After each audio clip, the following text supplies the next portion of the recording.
graças te damos, Pai, por esse momento aqui que vamos buscar compartilhar a Tua Palavra, estudar a Tua Palavra, ouvir o que o Senhor tem aos nossos corações mediante a Tua Palavra, Senhor. Abre os nossos corações para o nosso entendimento, Senhor, e, ó Deus, que possamos, ó Deus, não só receber, mas entender, aceitar e nos submeter àquilo que vem do coração do Senhor, do trono do Senhor para as nossas vidas. Fica conosco, abençoa a Josi que estará aí na condução, Pai. Ó Deus, que o Senhor nos abençoe, no nome de Jesus. Amém. Amém, graças a Deus. Então, hoje nós estamos no estudo 8. Eu gostei muito, geralmente eu faço uma modificaçãozinha, mas eu gostei demais do meio dos humilhados que está lá escrito. Gostei dessa chamada que está no livro. Na EBD, a gente chama o caderno, né? Caderno do aluno, caderno do professor. E tá lá, isso é a revista. O Reino dos Humilhados. Eu queria que a gente entendesse que a gente vai começar hoje, a gente vai estar fazendo a leitura na verdade, o resumo de Lucas 15, 16, 2 capítulos, tá? Se quiser manter a Bíblia aberta, é interessante. Está se contando aí, vamos acompanhar isso aqui. Mas eu queria saber quem foi que ficou com Mateus 23, 12. Pois todo aquele que a si mesmo se exaltar será humilhado, e todo aquele que a si mesmo se humilhar será exaltado. Todo aquele que a si mesmo se exaltar será humilhado. Nós iremos ver aqui o começo de parábola, dessa parábola 15. Tá? Bom dia! Fica vivo, né? Você não parece. A parábola de Lucas 15, que vai começar, né? E eu queria só contextualizar a respeito do que a gente vai estudar agora, que é 15 e 16. Porque o que é parábola? O que significa parábolas, né? O reino de Deus em parábolas, eu coloquei aqui. Lucas 15, 1 e 2, que está escrito, mas eu queria colocar aqui com Lucas 8, 10, que explica pra gente o porquê das parábolas, né? Lá está escrito em 8, 10, que a gente pode contextualizar isso com insensibilidade e coração endurecidos. Por que Jesus precisou conversar com esse povo a respeito ou através de parábolas, né? E ele, Jesus, disse: a vós, discípulos, vos é dado conhecer os mistérios do reino de Deus, mas aos outros por parábolas, para que vendo não vejam e ouvindo não entendam. Lucas 8:10, a gente já estudou isso e fala a respeito disso, de por que Jesus estava falando sobre parábola através de parábolas. Bom dia. Só que lá em Isaías 6, 9 a 10, também está dizendo isso, está falando a respeito disso. E ele disse: vá e diga a este povo: estejam sempre ouvindo, mas nunca entendam, estejam sempre vendo e jamais percebam. Torne insensível o coração desse povo, torne surdos os ouvidos dele e feche os seus olhos, que eles não vejam com os olhos, não ouçam com os ouvidos e não entendam com o coração, para que não se convertam e sejam curados. Nós estamos falando aqui de um embate que teve vamos ver, Jesus Cristo sendo criticado pelos fariseus, né? Na hora que Jesus Cristo a gente vai começar a ler agora, Jesus é agora acusado. O contexto é acusação. Jesus vai dizer lá em Lucas 15, 1 e 2. Vamos observar. A gente vê com a Bíblia, quem não tiver, vamos acompanhar. Que chegando-se a eles todos os publicanos e pecadores para o ouvir, e os fariseus e escribas murmuravam dizendo: este recebe pecadores e come com eles. Olha como é que começa a conversa. Quando Jesus vai começar a falar sobre as parábolas que a gente vai ver agora. O contexto é esse. É mais uma vez, porque essa é a primeira vez que a gente viu Lucas 8 aqui, e mais uma vez eles estão criticando Jesus por comer com pecadores, por estar com pecadores. E lembra que eu falei com quem a gente começou? Mateus 23, 12. Bom dia! Mateus 23, 12. Está escrito o quê? Pois a todo aquele que se exaltar. Vamos ficar com essa, tá?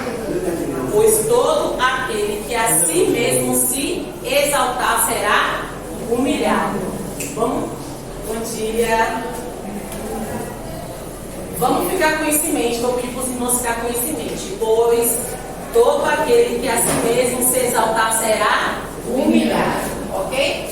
Então a gente já viu aqui o contexto do que da parábola e o que estava acontecendo nesse momento. Eu queria saber. Deixa eu só ler outro também aqui. Outro momento que Jesus é criticado pelos fariseus, viu? Lá em Lucas 5, 29 e 30. Bom dia. Fez Levi um grande banquete em sua casa, e havia ali uma multidão de publicanos e outros que estavam com ele à mesa, eles à mesa. E os escribas e os fariseus murmuravam contra os discípulos, dizendo: por que comeis e bebeis com publicanos e pecadores? Ou seja, não é a primeira vez que Jesus ele é criticado. Tá? Então agora vamos começar os estudos. Parábolas, verdades conexas.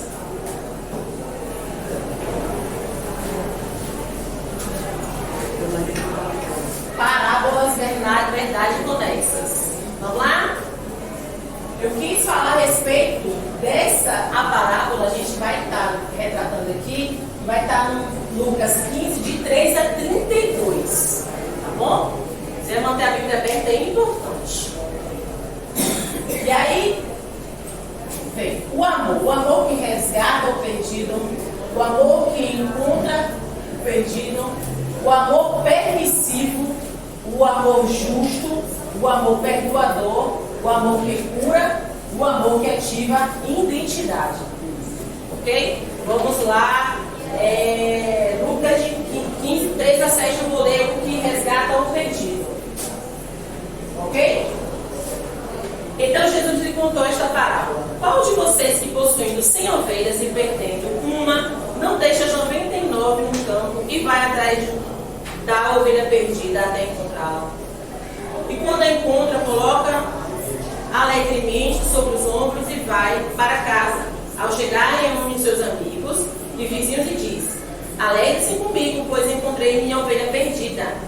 Eu lhes digo que, da mesma forma, haverá mais alegria no céu por um pecador que se arrepende do que por 99 justos que não precisam arrepender-se. Mais uma vez, não esqueçam do início, tá?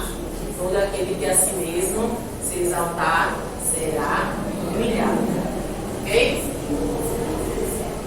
O amor que encontra, a gente vai agora para 15, 8 e 10. Esforço, resultado de alegria no céu. Ou qual é a mulher que, possuindo 10 dracmas e perdendo uma delas, não acende uma candeia, varre a casa e procura atentamente até encontrá-la? E quando a encontra, reúne suas amigas e vizinhas e diz: alegre-se comigo, pois encontrei a minha moeda perdida. Eu lhe digo que, da mesma forma, há alegria na presença dos anjos de Deus por um pecador que se arrepende. Ó, coisa linda! Por um pecador que se arrepende. Olha esse reino que é chamado para a gente. Olha essa parábola. A parábola muitas vezes dá uma travada na mente, mas quando tu vai ver o final, tu entende o começo. A importância da vida para Deus. Desse Primeiro foi a ovelha. Vamos falar agora sobre o que vocês bem conhecem, que é financeiramente falando. Né? Os fariseus e para todos que estão juntos, mas os fariseus estão ali. Quem está sendo confrontado? Jesus está agora defendendo o seu posicionamento através de parábolas. Entende? Porque ele foi. Primeiro eles murmuram contra Jesus. Então agora começamos a ver esse contraste dele. Falo com verdade conexas. Vocês estão vendo coisas aqui, agora, no coração de vocês. Eu quero colocar vocês para chegar além. O importa. O importa.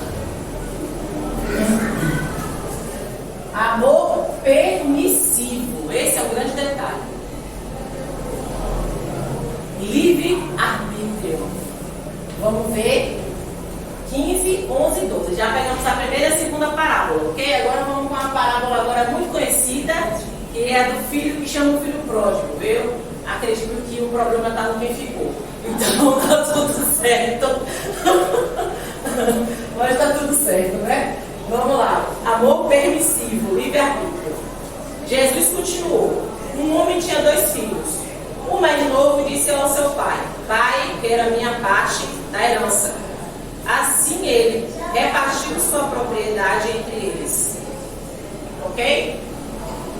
O filho, bonitinho, de papai, se acha no direito de pedir uma herança de um pai vivo. Mas honra esse homem.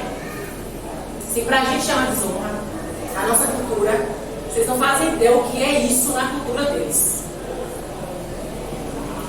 Isso é pior do que matar o pai.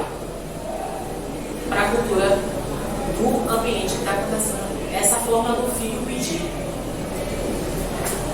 E a gente está falando de um pai que não abre a boca para dizer um ai. Lembrem que Jesus está fazendo uma parábola. É Jesus que está definindo aqui reinos em parábola. Então ele está definindo aqui o que é o reino para esse povo que está ali. Entende? Quando ele define isso, ele mostra que é permissivo sim. Que a gente tem nossa decisão de pedir, nossas decisões são respeitadas pelo Pai. Respeitadas. Deus, ele tem o ato dele totalmente justificado nele mesmo. Ok? A gente vai ver por que Deus permite. Aqui mesmo. Esse mesmo amor, ele é perdoador. E a gente vai ver agora o ato do filho e o ato do pai. Ok? Frutos da escolha. Perdão. Ajuste. Perdão. Permissivo justo. Perdão. Pode passar, menino. Pode passar. Esse amor que é justo. Agora nós vamos ver o justo. Ok? O permissivo, agora o justo. Frutos das escolhas. Entendem? Frutos das escolhas. Está no verso 15, 13 a 19. E depois, quando a gente finalizar, eu peço que quem pegou Gálatas 7, ou 6, 7, leia, tá bom? Daqui a pouco, deixa eu só finalizar aqui. Justo, amor justo, frutos da escolha. Não muito tempo depois, o filho mais novo, e era o filho mais novo ainda, viu? O filho mais novo reuniu tudo que tinha e foi para uma região distante. E lá desperdiçou seus bens vivendo irresponsavelmente. Depois de pegar tudo, houve uma grande fome em toda aquela região. E ele começou a passar necessidade. Por isso, foi empregar-se com um dos cidadãos daquela região, que o mandou para o seu campo a fim de cuidar dos porcos. Ele desejava encher o estômago com as vagens de alforreteira que os porcos comiam, mas ninguém lhe dava nada. Caindo em si,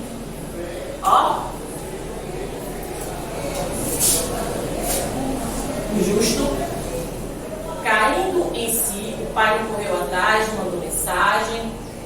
Não houve um emprego do pai para com o filho. Houve um caindo em si. Bom dia.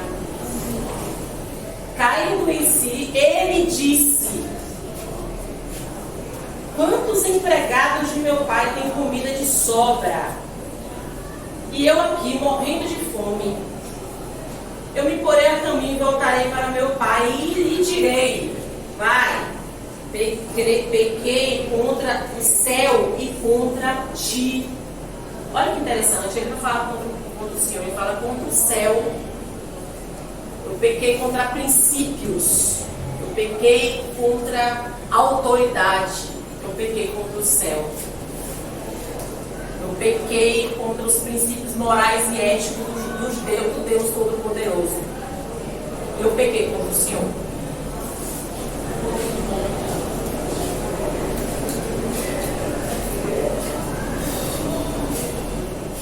Não sou mais digno de ser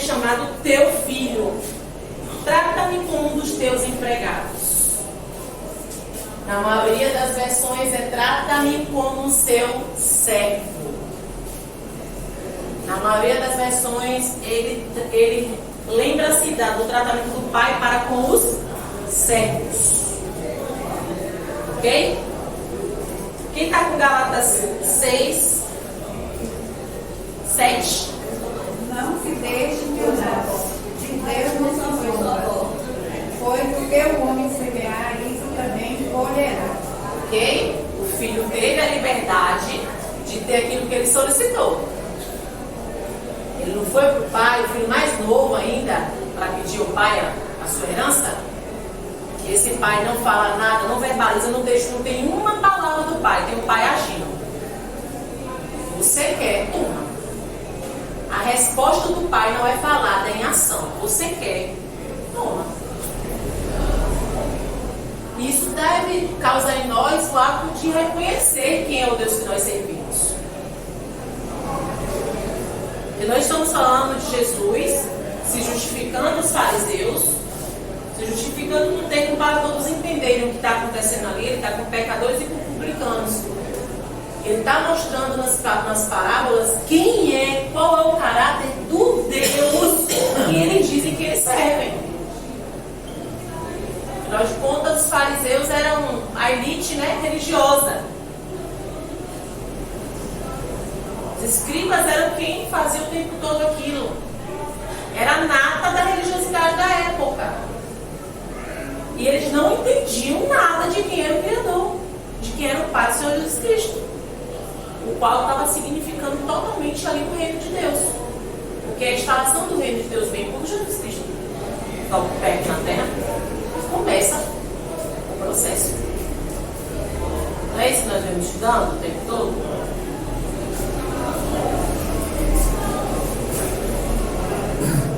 Perdoador.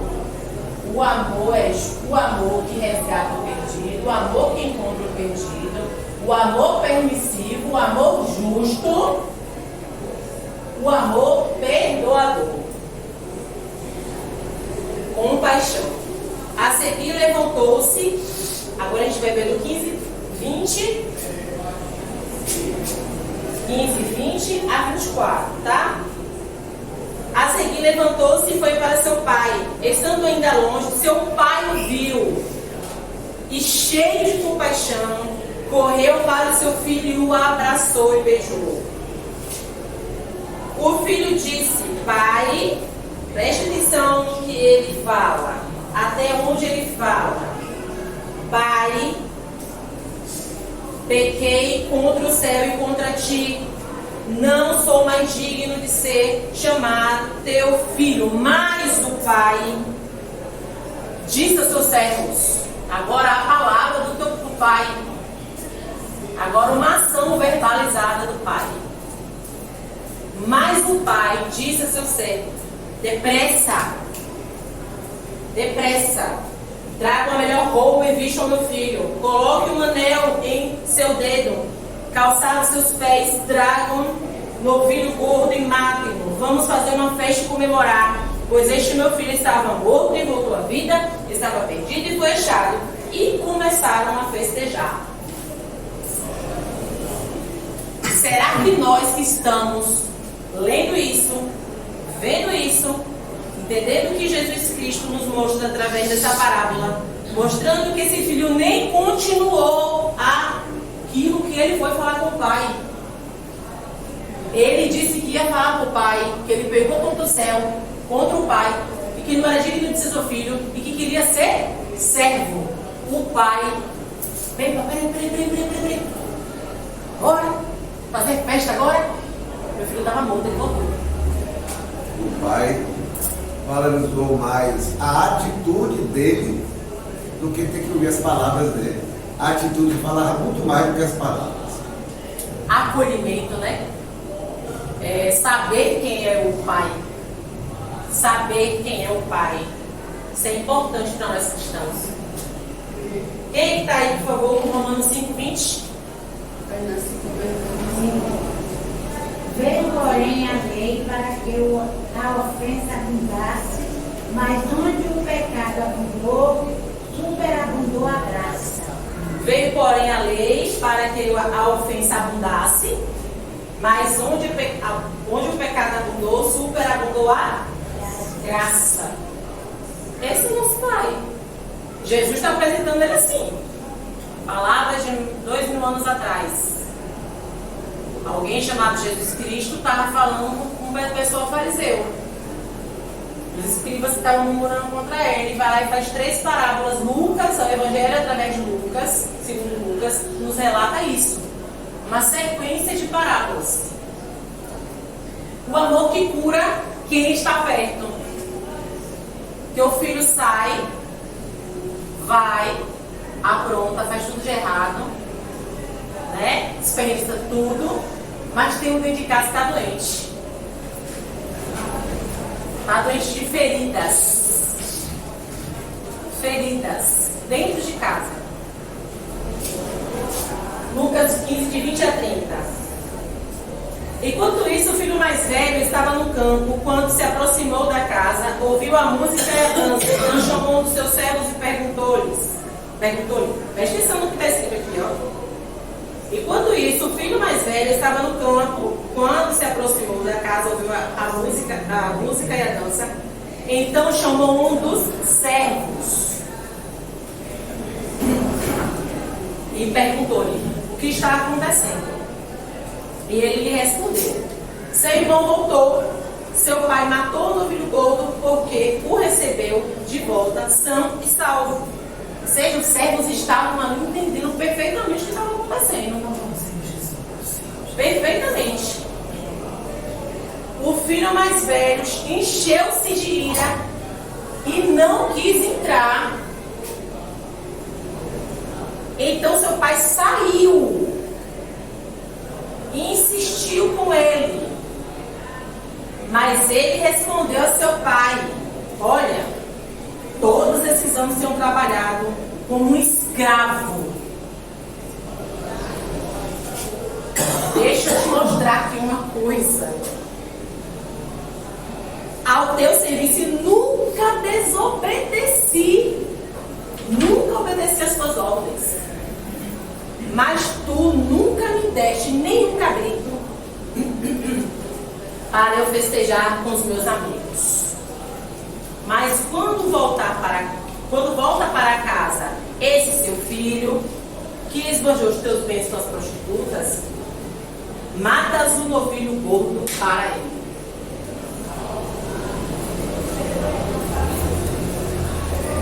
O filho aqui, mais velho, que ficou em casa, ele olha para esse pai, ele não quer saber o que esse pai está sentindo. É problema seu.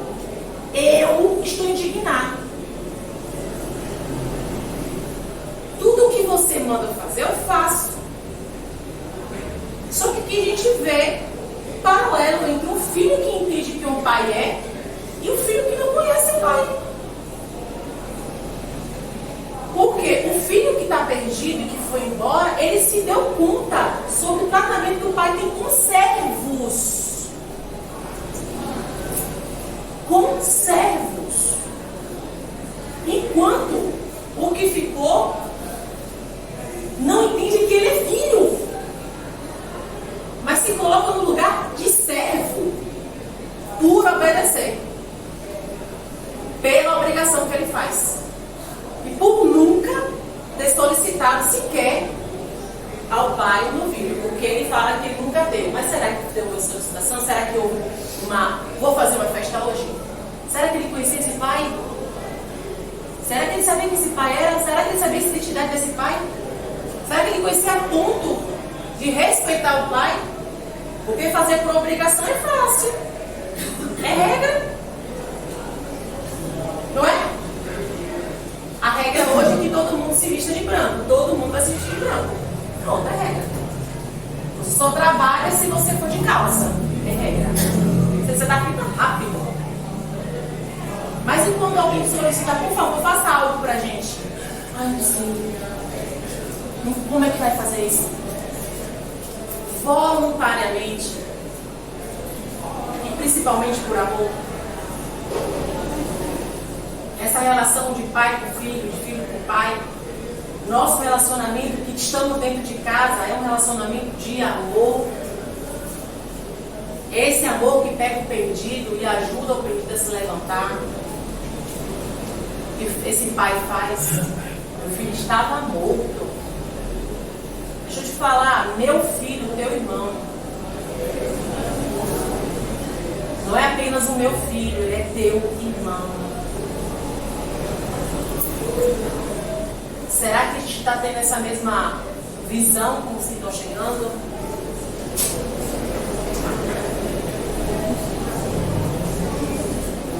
Vamos para o amor que ativa a identidade. Filho. Olha a identidade aqui, ó. Disse o pai: meu filho, você está sempre comigo. E tudo que eu tenho é seu. Meu irmão, desculpe interromper, não é nem manifestar minha opinião, mas eu acho que também a gente tem que ter cuidado para a gente não colocar esse irmão que, digamos assim, que é um cumpridor de suas obrigações, né, respeitar o pai no papel de um vilão. A gente não pode colocar. Porque isso aqui, pela ótica humana, é justo. Pela ótica humana. Aqui uma palavra divina, Deus está colocando. Por isso que muitas vezes, aqui eu até falo aqui, ele se arrependeu, né? Pai, pequei contra o céu e perante a ti. Mas quantos filhos hoje em dia estão perdidos? Claro que isso aqui é uma parábola, né? Deus está falando por parábola. Quantos filhos estão perdidos hoje por conta esse perdão, inúmeros perdões que os pais vêm concedendo aos filhos, né? Drogas, né? Uma série de coisas que querem dilapidar o patrimônio da família antes de herdar. Isso aí a gente vê hoje, não é da época da Bíblia somente, né? Enquanto que os outros que estão fazendo a sua obrigação, que são justos, que estão, às vezes, são preteridos para defender, digamos assim, porque geralmente a gente olha que quase toda a família, quem é aquele que dá mais trabalho é aquele que mais passa a mão pela cabeça. E às vezes a gente não sabe justificar se esse erro é por passar a mão por cima da cabeça, tudo que ele faz de errado se perdoa, ou se tem que fazer isso realmente. Então, professor, eu gostaria que você, na sua suprema sabedoria, me justificasse isso daí. Porque eu acho isso aqui, a gente está aqui para aprender, né? A gente está aqui para aprender. Mas eu não acho justo isso aqui. Eu não vou julgar, questionar Deus. Mas pelos olhos humanos, pelos olhos de Deus, eu acho isso aqui injusto. Eu acho que talvez muita gente também também ache isso. Né? Deixa eu fechar esse ponto aí, a gente... Por quê? Por que a gente está conversando aqui? A gente está conversando sobre verdades conexas das três parábolas. Jesus está sendo os fariseus e os escribas. A gente começou aqui com o seguinte texto, Mateus 23:12. Todo aquele que a si mesmo se exaltar será humilhado, e todo aquele que a si mesmo se humilhar será exaltado. A gente pegou esse texto como chave para entender o que está acontecendo na parábola. A parábola aqui é Jesus recebendo a murmuração dos fariseus e escribas. É esse o contexto das parábolas. Sim, eu entendi. Aí a gente vai. Só que eu acho o seguinte, que isso aí, a palavra de Deus, a gente tem que olhar o contexto da Bíblia e aplicar a nossa vida real também. Né? Então eu estou entendendo o que você quer dizer. Você quer dizer, perante aquele texto ali, a questão do filho estar murmurando, essa coisa toda. Esse filho que estava... Na verdade, são os fariseus e escribas. Sim, mas nessa palavra que você... Então, mas quem que estava em casa? Já. Quem estava em casa é o filho. O obediente. Então, mas quem é que está sendo aqui exaltado? Jesus. Quem é Jesus? O Filho de Deus. Jesus, o Filho de Deus, está onde nesse momento? Sentado com pecadores publicanos. Ok? Quem é que está criticando ele? Os de casa. Fariseus e escribas. Entende qual é o contexto? Então, assim, aqui ele está querendo falar diretamente nisso.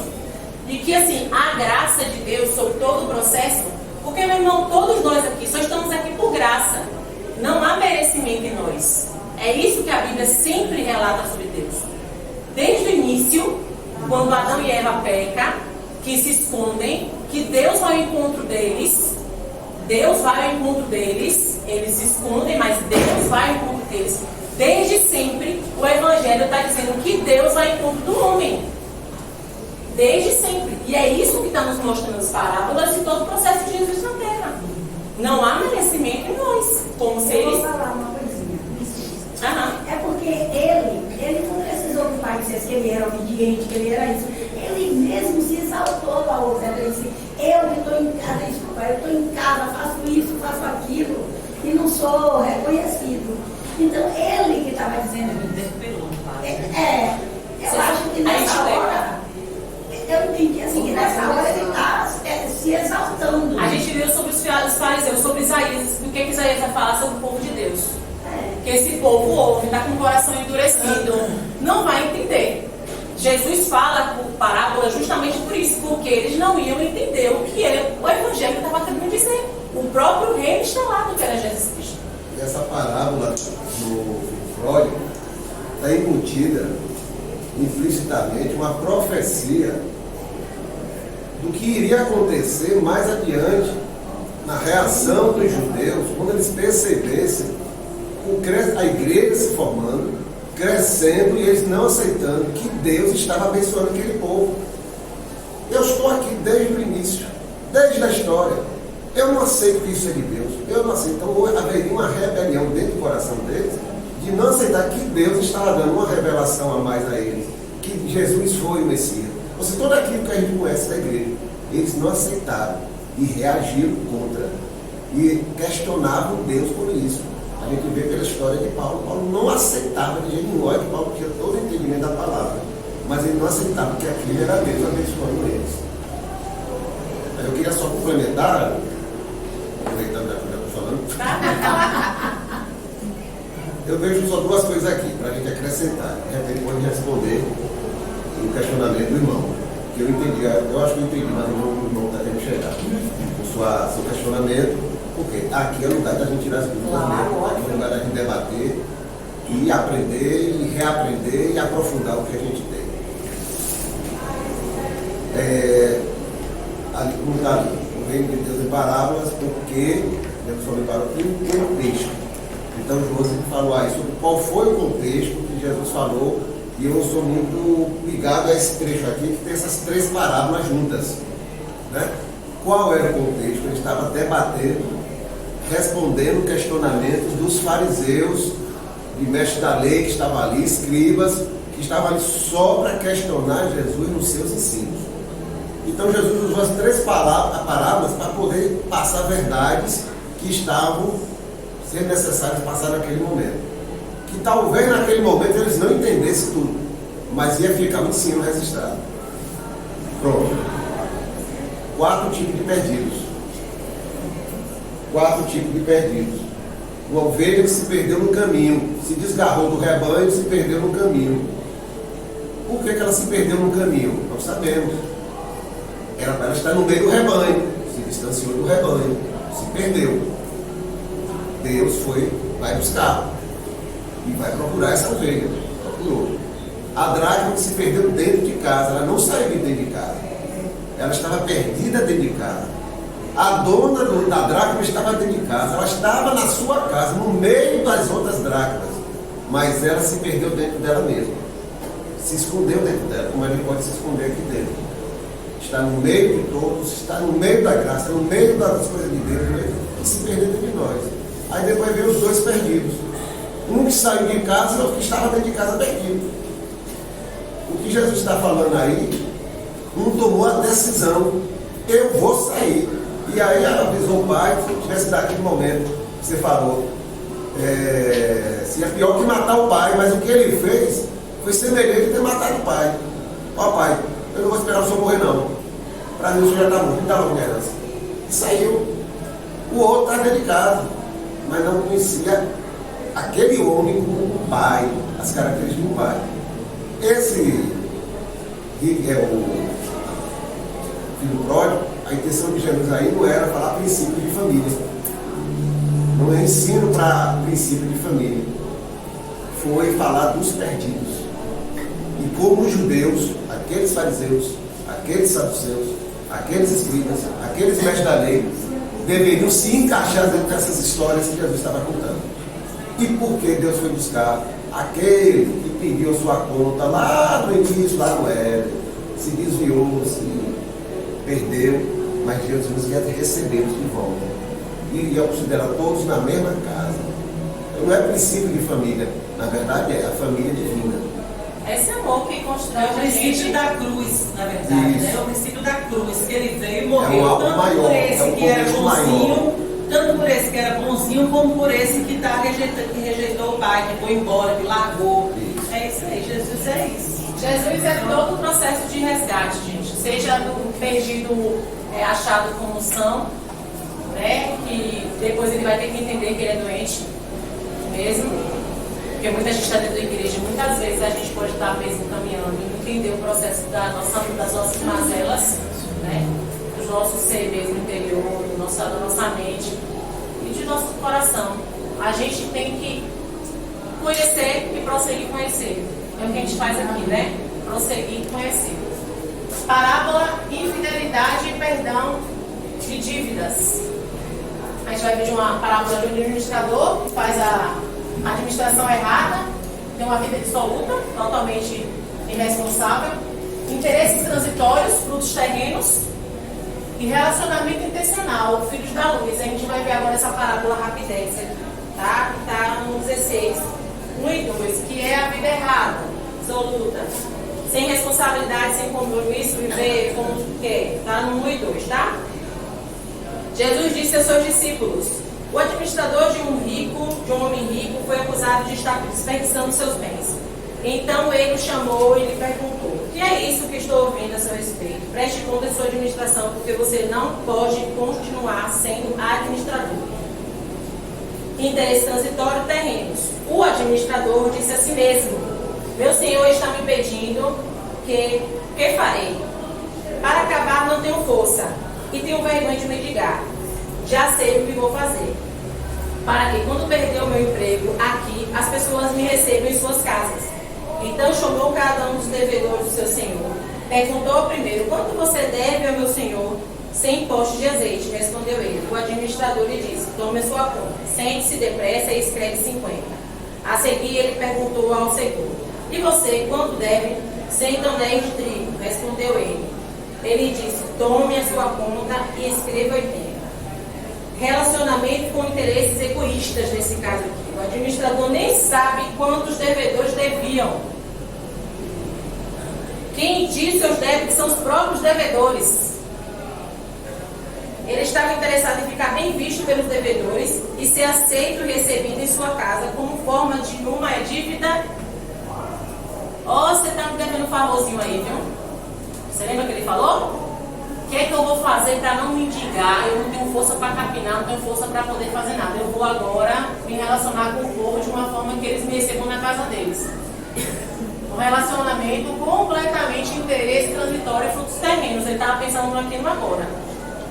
E a gente vai ver Jesus falando uma coisa interessante. Já a gente vai ver aqui sobre relacionamentos intencionais, filhos da luz. O Senhor, o administrador desonesto, não é Deus que está falando isso, pelo amor do Santo Cristo, é a parábola em si e o final, o desfecho da parábola. O Senhor elogiou o administrador desonesto. O Senhor ali, o Senhor, seu Senhor, tá? Porque agiu astutamente. Aí tem um pontozinho e continua: pois os filhos deste mundo são mais astutos no trato entre si do que os filhos da luz. Por isso eu lhes digo: usem a riqueza deste mundo ímpio para ganhar amigos, de forma que, quando ela acabar, estes os recebam nas moradas eternas. Olha o que é que o Senhor Jesus vai nos ensinar. Enquanto aquele homem se preocupou com o bem-estar terreno, vocês, filhos da luz, se preocupem com a eternidade. O que vão receber vocês já entendem. Então, tudo aquilo que a gente tem aqui é de forma dissoluta, vai acabar, nada a gente vai levar. Aquilo que tem muito valor, a gente vai pisar, ruas de ouro. Aquilo que tem muito valor, a gente vai pisar lá. Então, façam aqui relacionamentos que recebam vocês lá. Esses amigos aqui. Sejam intencionais nas amizades de vocês.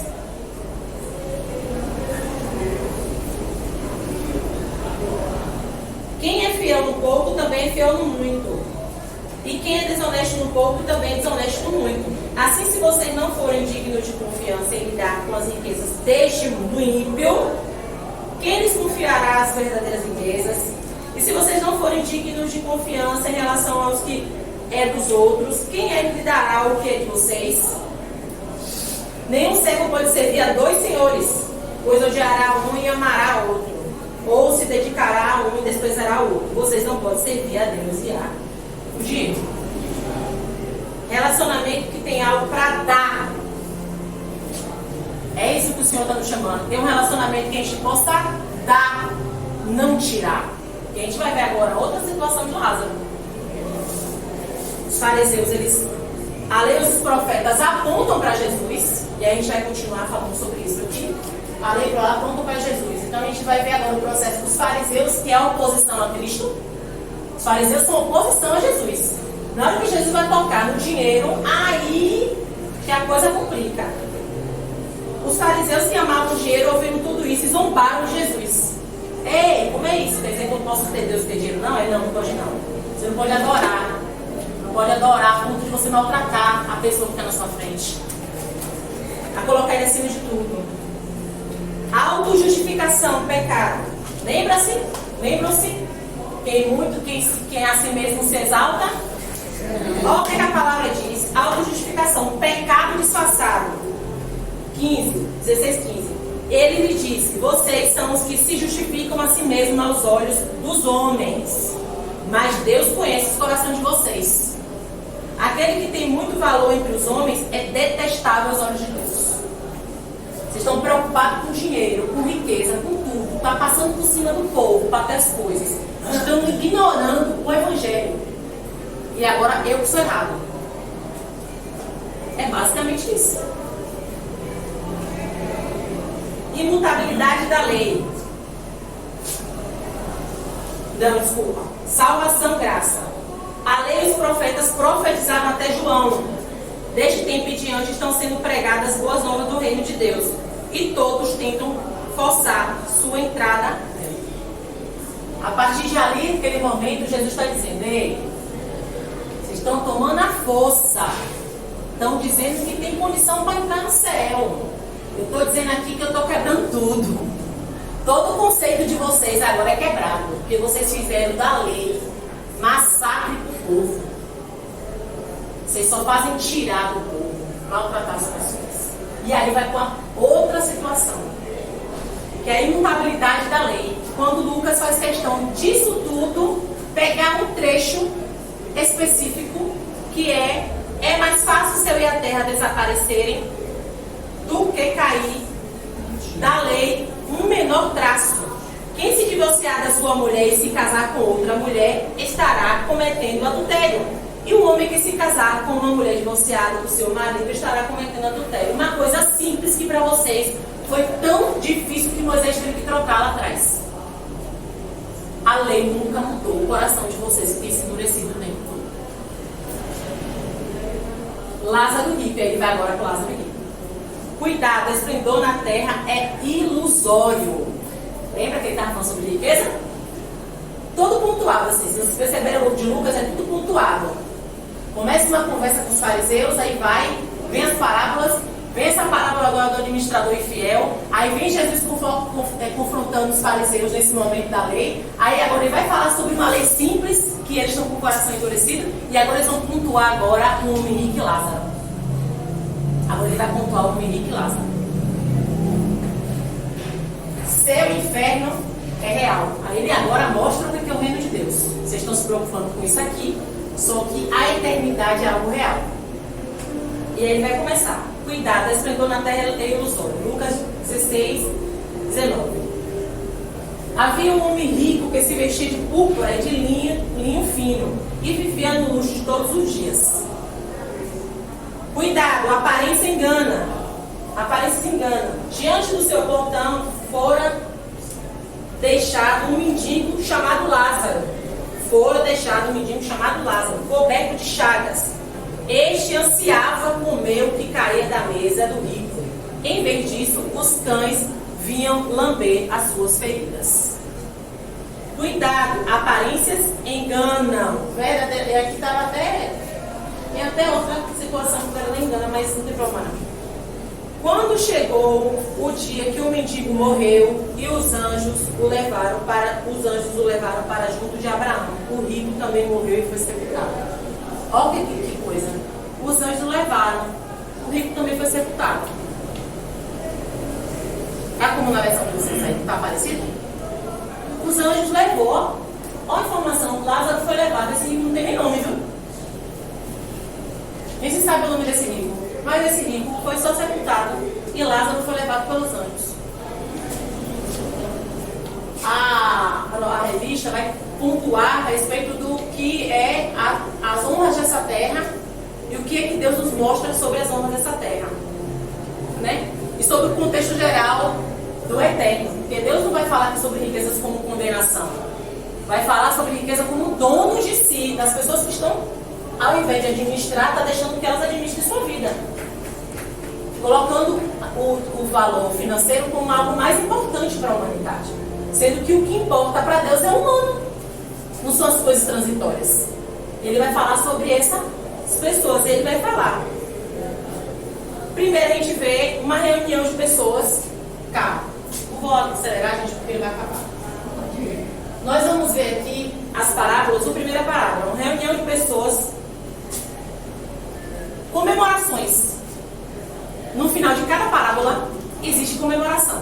A primeira parábola, que é a parábola da ovelha perdida, há uma reunião de pessoas por conta de um homem que achou a sua ovelha perdida. 15:6. Na segunda, a mulher que chama as amigas, reúne elas, porque para comemorar a moeda perdida dentro de casa. Na terceira, o pai faz a festa para o filho que voltou. Que entendeu, ele estou ali, ó pai, eu estou aqui com vergonha, eu quero te mostrar para todo mundo que eu sou uma vergonha, eu quero ser seu servo, eu não quero ser nada demais, não, só quero ser seu servo, eu quero passar a vergonha de mostrar para o povo que eu errei e que eu reconheço que o Senhor é bom. Eu estava lá e estava vendo. Aí agora, por outro lado, temos também um filho que não gosta muito do festejo, temos um patrão admirado, que admirava o seu servo e que faz os amigos em meio a uma notícia trágica. E vemos agora, por último, o rico, que tinha tudo de bom e do melhor. Vestia-se de roupas que se alimentavam diariamente por coisas maravilhosas, enquanto o outro, Lázaro, está pegando as migalhas apenas. Está recebendo nada. E esse homem é rico. Esse homem é riquíssimo. A roupa dele identificava quem ele era. Rico o suficiente para ajudar aquele homem a ter uma vida digna, pelo menos alimentá-lo. Mas esse homem rico não tem relacionamento nenhum com Lázaro. Nenhum tipo de relacionamento com Lázaro. Apesar que bem sabia seu nome e quem ele era. Quem foi que pegou aí 16:24? Lucas 16:24. Olha o que está escrito. E clamando disse: Abraão, meu pai, tem misericórdia de mim e manda Lázaro que molhe na água a ponta do seu dedo e me refresque a língua, porque estou atormentado nesta chama. Ele sabia o nome de Lázaro. Sabia quem era? Sabia? Não era alguém que estava jogado lá que ele não sabia, nunca quis ter, foi relacionamento. Coração que era endurecido. O que chama a atenção é que o Senhor Jesus nos diz 16:9.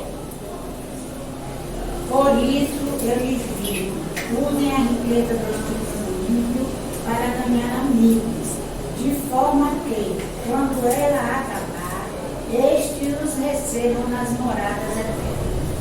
O que aconteceu? Lázaro está ali, pegando migalhas, recebendo lambida dos animais, né? Todo o processo que a gente conhece um pouco dessa situação. E enquanto esse homem está vivendo uma vida majestosa e não se preocupa com o ser humano. E o Senhor está nos mostrando na parábola anterior que é para a gente se preocupar com o financeiro aqui, para fazer amigos, para nos receber nas moradas eternas. Ou seja, relacionamento. relacionamento interpessoal. Entender a fragilidade do outro e se preocupar e ajudar e fazer aquilo que pode. Porque ele conhecia bem Lázaro, ele sabia o nome de Lázaro. Não era uma pessoa que ele não era conhecida, ele sabia. E vamos para a conclusão. Cuidado com o coração endurecido com a verdade de Deus. Tudo que está escrito é dele. A gente só faz repassar as coisas aqui por misericórdia e graça, ele revela as coisas para a gente. Mas tudo é dele. O reino de Deus é totalmente inclusivo. O reino de Deus é totalmente inclusivo. Sejamos discípulos, não fariseus. Deus, o Pai, se importa e estabelece princípios para nós. Precisamos ser intencionais em nossos relacionamentos, oferecendo as boas novas. Jesus é o começo, o meio e fim. Só nele somos justificados e aptos ao céu. Honrarias humanas podem ser distrações e o caminho ao inferno. Honrarias humanas podem ser distrações e o caminho ao inferno. Se somos salvos, precisamos buscar refletir Cristo a todo tempo. Precisamos ser graciosos, compassivos e humildes. Essa é a nossa reflexão de hoje. Se tiver, porque como começou ainda aí, se tiver alguma coisa para falar, amém. Tá na hora. Só falar uma coisa que é interessante, que desses três exemplos da parábola, que a gente vê como é a esperança, né? Sentimento de esperança. Nenhum deles deixou de ter esperança do resultado que aconteceu, da ovelha. O pastor teve esperança de resgatar, o pai que tinha esperança de resgatar o filho. Então, cada um deles houve esse sentimento de esperar. Assim como Deus também espera a gente, mesmo que a gente se afaste dele, mas ele nunca perde a esperança da gente voltar. Na mesa grande que o pai ficou de longe, né? Esperando esse filho, só esperando para abraçar, para beijar, para dar um. Ele não desiste nunca e nunca deixa de ter esperança pra gente. Então, a gente não tem direito de eu tirei essa conclusão de tudo isso. Amém. Eu confesso que para estudar essas parábolas, ela mexe muito com o nosso ser, né? Porque mexe com estruturas emocionais, com certezas nossas, né? Desconstruir é difícil. Desconstruir é difícil. Principalmente a gente que entende por muito tempo. E aí quando a gente vai ler isso aqui e fala, poxa pai, é sério? Sabe por quê? Porque o amor diz mais daquele que está dando do que daquele que recebe. O amor é muito mais sobre quem é o amor do que sobre nós. Não é sobre aquilo que nós entendemos que é amor. É sobre quem é o amor influenciando a humanidade a entender. Porque se Deus simplesmente desistisse, se naquele momento que Jesus está ajoelhado ali e fala, Pai, se possível, tira de mim esse cálice. Se ele nesse momento fala isso, ele fala isso porque o coração dele está ali querido, gente. Ele não, esse papo com Deus não é à toa. Durante 3 vezes ele pede. Se ele desiste naquele momento, o que seria de nós hoje? Mas nunca houve desistência, sempre teve a espera, essa coisa do aguardar, do entender que você pode sim entender quem eu sou. E é um processo. Grandes coisas que o Senhor tem feito por nós, que a gente possa replicar esse amor através do amor. Né? É um amor permissivo? Não, é óbvio que não. O irmão falou aqui, tem tanto filho que faz e acontece. Não, a gente tem que ser reto diante da palavra. Sempre buscando direção de Deus. Porque tudo isso aqui, ó, é Deus. Ele resgata o perdido, ele encontra o perdido, ele permite que a pessoa vá. Ele é justo quando a pessoa recebe aquilo que ele fez. Ele é perdoador quando vai ao encontro dele. Ele cura quando está apto a entender que ele é. E ele ativa a identidade de nós como filhos. É ele que faz tudo. Nossa, é fé, submissão, obediência, gratidão. E eis-me aqui, tá tudo certo e bola pra frente. Errou hoje, amanhã já vamos tentar fazer mais aquilo, confessa pro Senhor os pecados e segue. Vida que segue. Paralisar que não pode, viu? Nunca paralise, porque a gente tem que conhecer quem a gente serve para entender que há perdão inesgotável na cruz do Calvário. Amém? Vamos orar? Ah, meu amor, ora.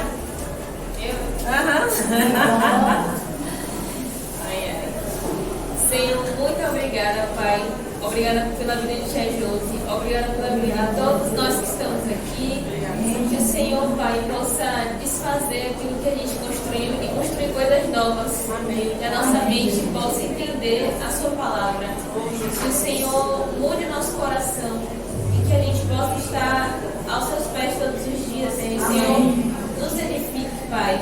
E abençoa cada um aqui em conhecimento mais e mais. A vida de Deus, o Senhor levando os professores e cada um que está aqui, meus irmãos, Pai. Que o Senhor, que eles cresçam em conhecimento, conhecer a Tua palavra. Dá-nos um dia em Tua paz.